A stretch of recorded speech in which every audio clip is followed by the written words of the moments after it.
Hi, this video is about the Caribou Mathematics Contest. I'm going to show the solution for the October 2015 Grade 9-10 Contest, question 15, which also came up in the Grade 11-12 contest. So the question is, John and Stephen ran two races on a 100-meter track at different but constant speeds. In the first race, when John crossed the finish line, Stephen was 10 meters behind. To make things interesting for the second race, John started 10 meters behind the original start line, and they both ran at the same speeds as they did in the first race. What was the outcome of the second race? Alright, so we want to find the velocity of John and we want to find the velocity of Stephen, because the velocity is the same for both of the races. So for the velocity of John, we will write it as Vj, and we know velocity is calculated by doing distance divided by time. So John did 100 meters for the first race, and we don't know how fast he did it, so we will just put the time as t, so t1, and the 1 being for the first race. And now for the velocity of Stephen,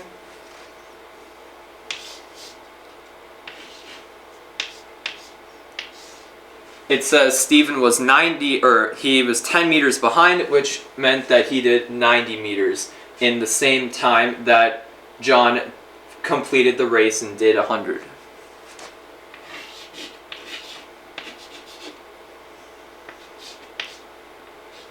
Alright, and now let's see it for the second race. Now, from the question, it said to make things interesting for the second race, John started 10 meters behind the original start line. So we want to see where John got when he did 10 more meters. So John did 110 meters. And however far he got, we'll put T2. However long it took him to finish the race is represented by T2. And now for velocity of Stephen,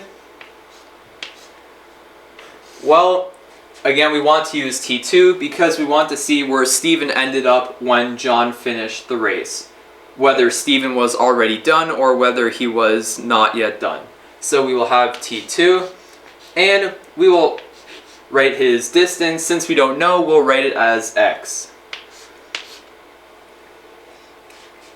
So we want to find out what x is.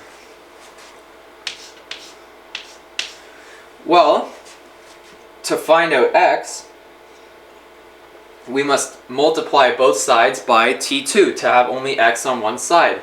So we will have t2 over t1,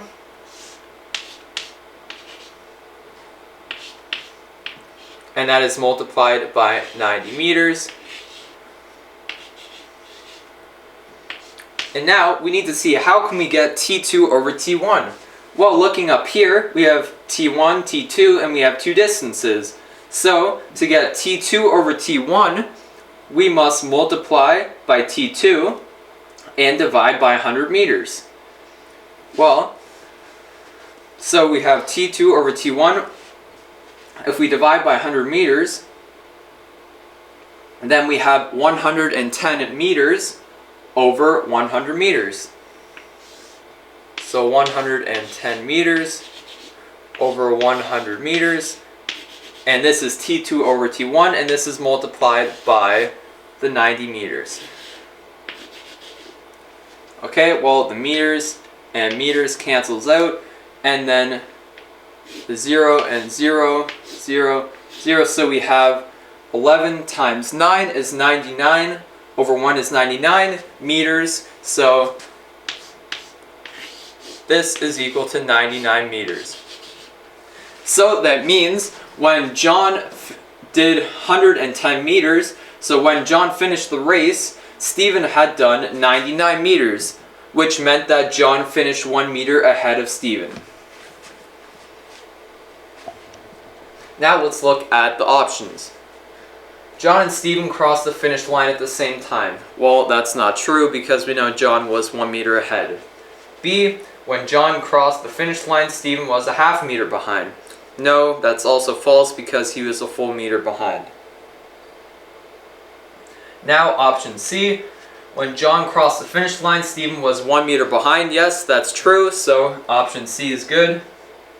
Option D, when Stephen crossed the finish line, John was half meter behind. No, he was a meter ahead. And then when option E, when Stephen crossed the finish line, John was 1 meter behind. No, he was 1 meter ahead. Then option F, there is not sufficient information to answer this question. Well, that's false. We have enough information. And G, none of the other options are correct. That's false because we have our option, the only true option, which is option C. Stephen was 1 meter behind. If you'd like to know more about this contest, please feel free to visit our website at cariboutest.com.